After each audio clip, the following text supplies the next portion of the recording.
Good morning, afternoon or evening, wherever you are. I'm Paul Clark and welcome to my studio. So, what have I got for you lovely lot today? Well, I thought it was about time we went on another around the world in watercolour trip. And so far, we've yet to go to South America. So we're going to take a little trip to Peru and have a go at painting these lovely Peruvian dancers. So, come and join me and we'll paint these step by step together.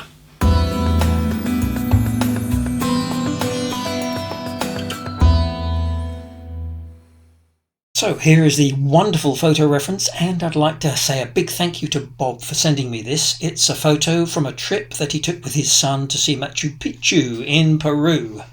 Right, today's materials. Now I'd like to dispel the myth that you should only use 100% cotton paper. Now there are some very good cellulose papers on the market, including this Bockingford.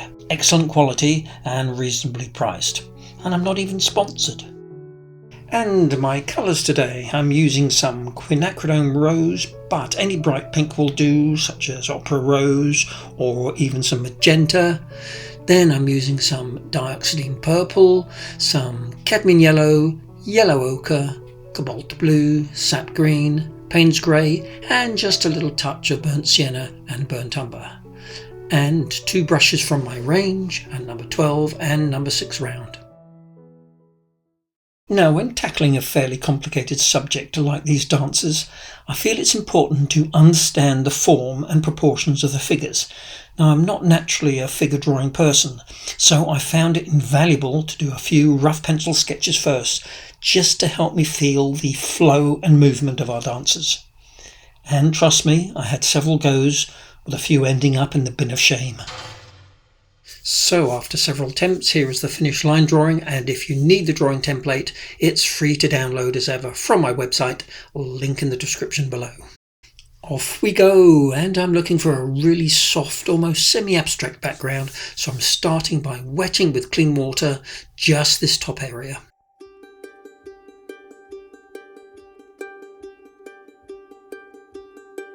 Now straight away with my number 12 brush, I'm dropping in some quinacridone rose, but it's got a little touch of purple in it as well.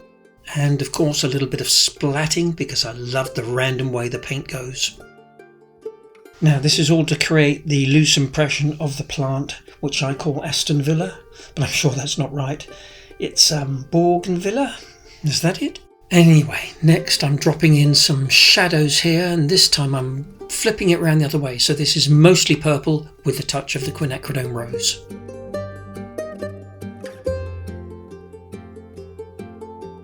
Next, straight into the wet, a nice yellowy green, using my normal mix of cadmium yellow and cobalt blue, and just letting those colours mix and blend on the paper, but carefully painting around the figures. And here a little touch of sap green for an extra bit of brightness.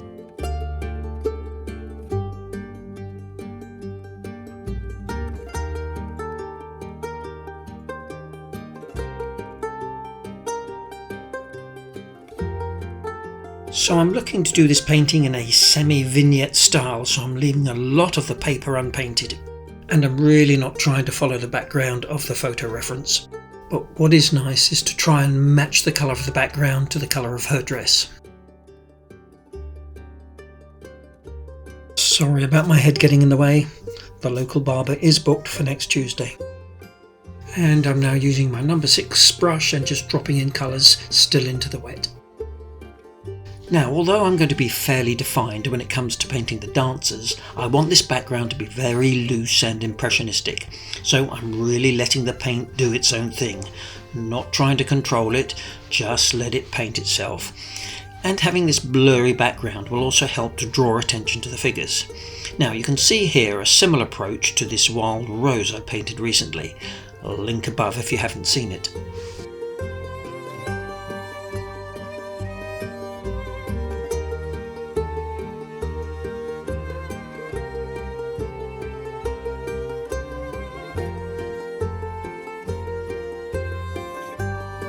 A little bit more splattering now it's in its damp stage.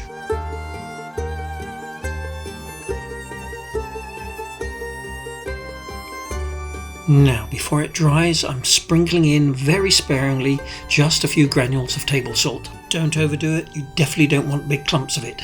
And here I'm just dropping in a few little blobs of clean water, hopefully to produce some nice random backgrounds. And here just tapping in the water. Same colours here, and I'm just dragging my brush across the paper and painting in some shadows. It's just going to help to locate them on the paper.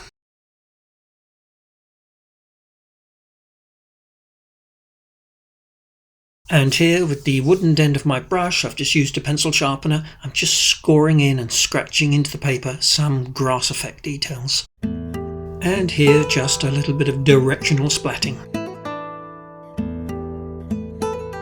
So now we need to let this totally dry. So it's a perfect time for a short break. And how about a Peruvian chicha morada? It's a refreshing drink made from purple corn, you know. Right, so next I'm painting that lovely blue shadow across her white top.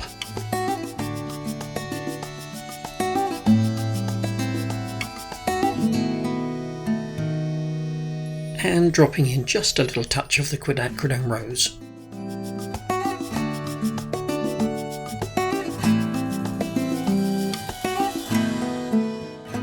Now for his straw hat, and I'm just giving it a fairly wet base wash of yellow ochre. I'm making sure I leave a little white gap between the hat and the background. And dropping into the wet wash here a little shadow colour with some burnt sienna.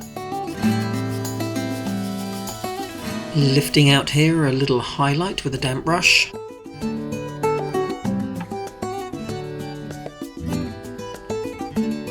And the same yellow ochre colour here for his dangling scarf, which reminds me it's how we used to wear our football scarves back in the 70s. And a little bit of detail straight into the wet with a touch of burnt umber.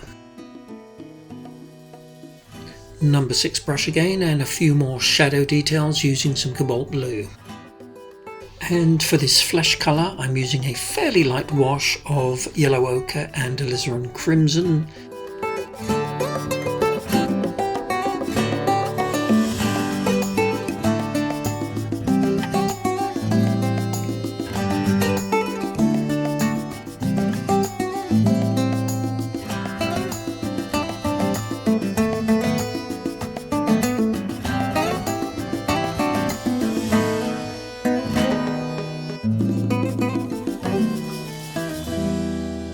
Next, a little bit of Payne's grey for the band around his hat. One simple stroke if you can. And of course his hair.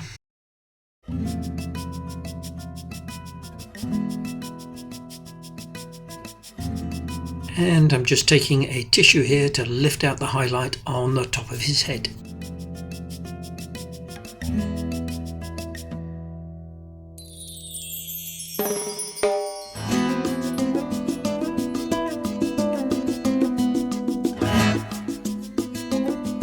Now for the rest of him, and I'm starting with a fairly mid-value Payne's grey again. It's fairly wet and just lifting out again some highlights along the top edges. And for this I'm using my number 6 brush.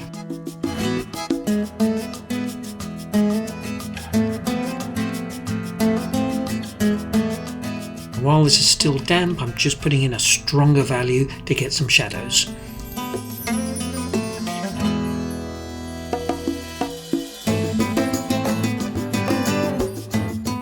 Lifting out here with a damp brush, and continuing on in the same way for the rest of him.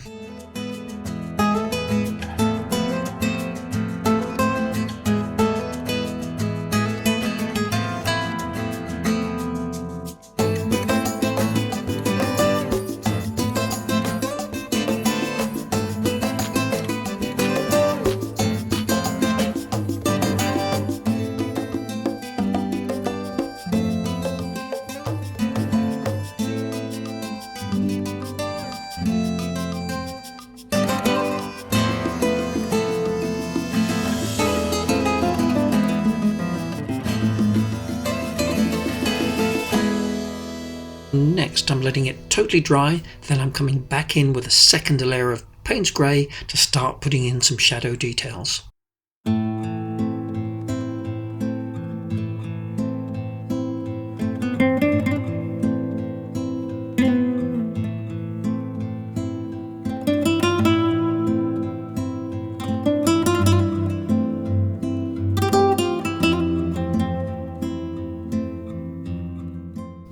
Now, something I wanted to mention that I heard recently.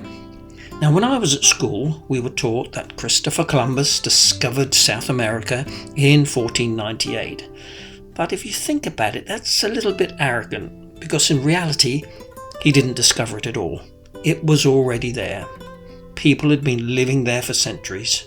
I just thought I'd share that.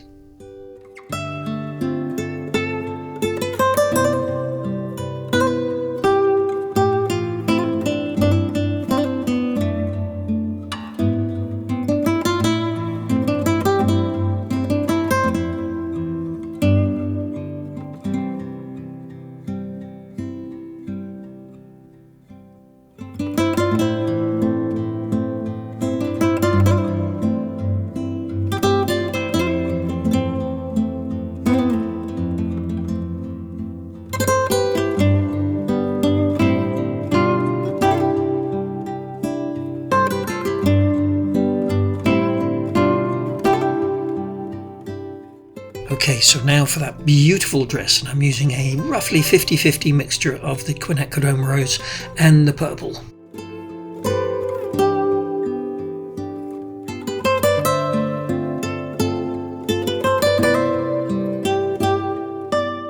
And I really want to create that sort of satin silky feel, so I'm just lifting out a nice highlight with the damp brush.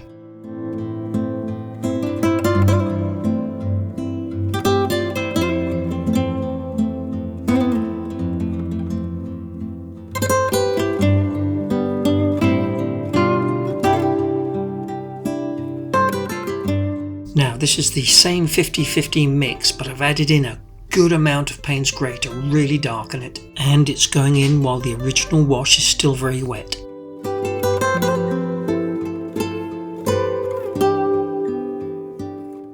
And lifting out again with a damp brush to get those highlights.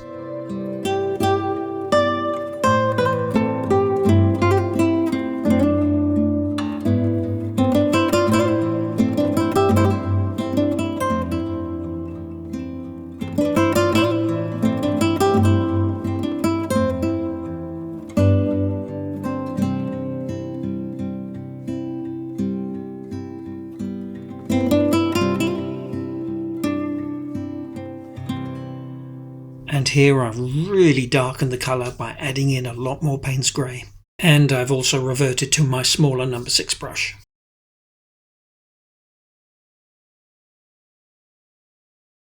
And here, while it's still damp, I can drag and lift off with my 6 brush just to get these lovely highlights. Again, I'm using the photo reference only as a guide. I'm not going to try and copy it exactly. Remember, it's always about putting our own interpretation into these things. Funny, because it really does look like I'm painting a lighter value paint here, but it's just the simple process of lifting the colour out.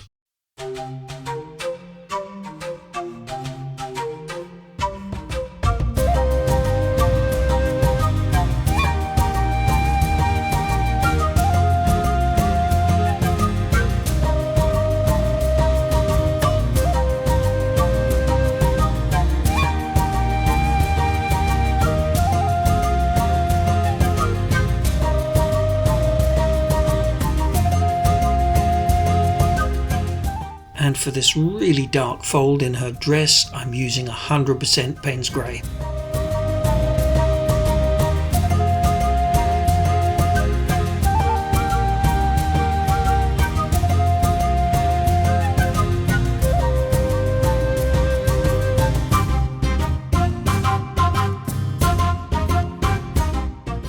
Now I'm letting this totally dry, then I'm coming back with my number 6 brush and painting in a few more folds and creases with the dark value.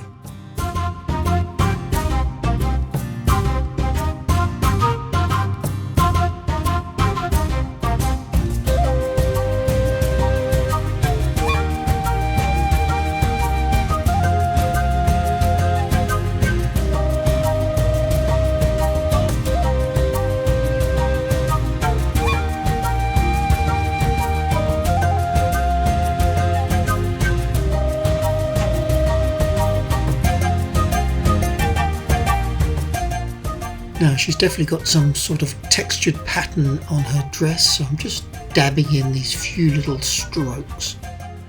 Now I'm guessing these Peruvian dancers are very similar to the flamenco dancers that you get in Spain. Now, we saw an amazing show when we were in Granada a few years ago, and I have to say it was very impressive. Lots of stamping and clapping, as I recall, and copious glasses of Rioja. Mustn't forget the little flower in her hair. Next for her hair and a touch of Payne's Grey again.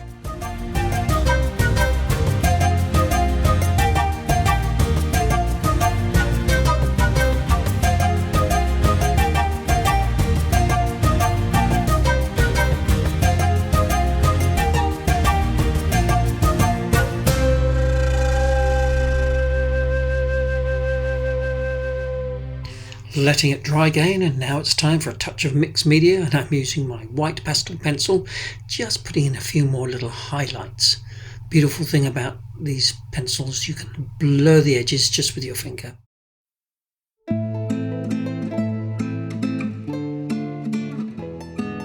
Now, I'm so often asked that do I use fixative if I'm using pastels? Well, normally I don't feel it's necessary.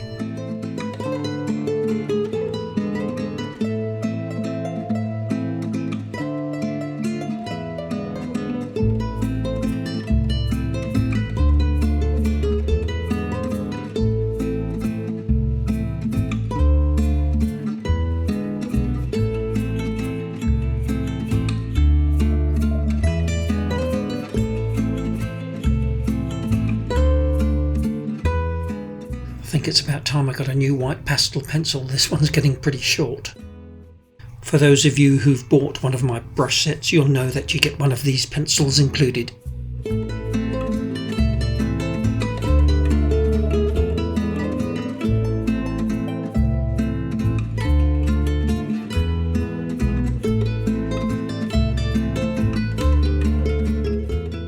Next, for some really crisp, bright white highlights, I'm using this Posca white ink pen.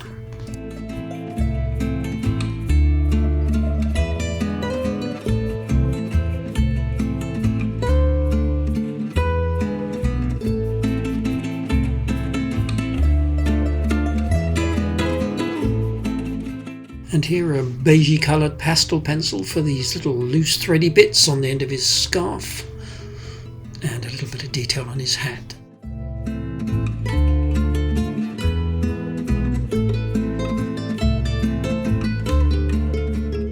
Okay, so I'm saving the most difficult bit to last, the faces. I'm using the same flesh colour mix that I've used before, but I've added in just a touch of burnt umber to slightly darken it, and it'll help with these shadows.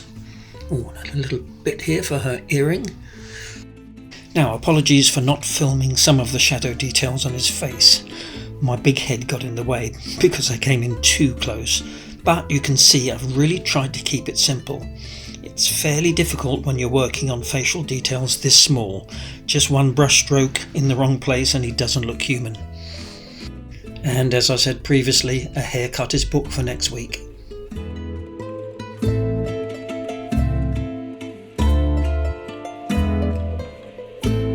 A few more shadow details using the same colour.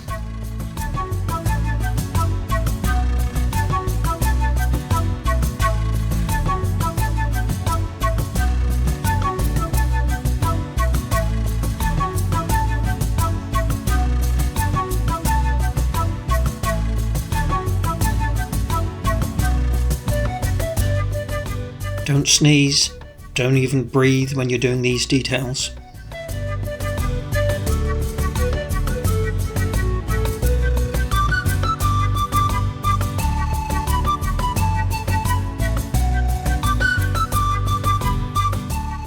Now I just feel I want to boost the contrast between the background and her nice white shirt, so I'm just coming in again with some of the same background colours, darkening it just to make her pop out a little.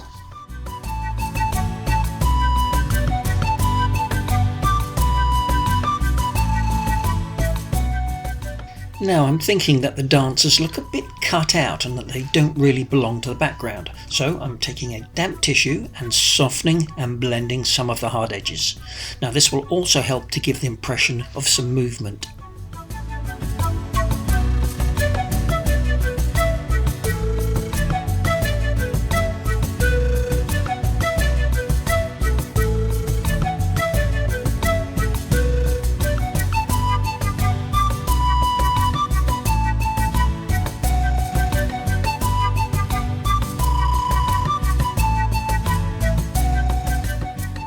There we go, all done, and this one in just over 2 hours.